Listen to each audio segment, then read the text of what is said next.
Brenda 3 ditëve kanë rënë 368.4 mm shi në zonën e Maliqit, një sasi rreshjesh që zakonisht në rajonin e Korçës bie në 6 muaj. Këtë ka bërë të ditur kryebashkiaku i Maliqit gjatë mbledhjes së Këshillit Bashkiak, ku ka informuar këshilltarët mbi situatën e rëndë. Topçiu tha se ka pasur edhe pjesë të argjinaturës së lumit Devol të mbjella nga fermerët, por nga ana tjetër zona ku ka ndodhur çarja e argjinaturës është ranore, e cila kërkon investime të konsiderueshme për të bërë të mundur që situata të tilla të mos ndodhin më. Mund të shpjegoj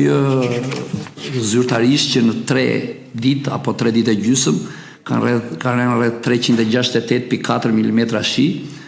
aq sa rajoni Korçës e ka për të rënë 6 muaj. Situata është komplekse. Është komplekse edhe për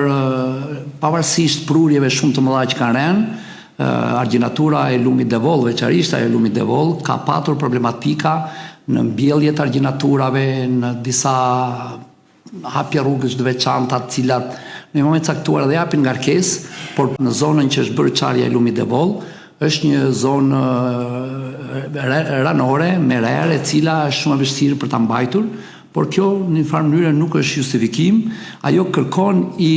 minimalisht projekte shumë të mëdha nga qeveria qendrore, që kanë të bëjnë me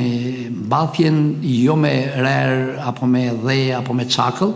por me gur, me rrit gabion, me projekte të thella, të cilat edhe pse këto situata ndoshta vinë një herë në 100 vjet,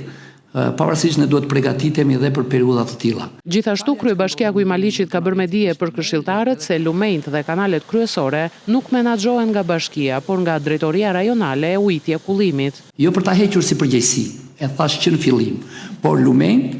kolektorët kryesorë, siç janë cementat, zerua, gjithë ai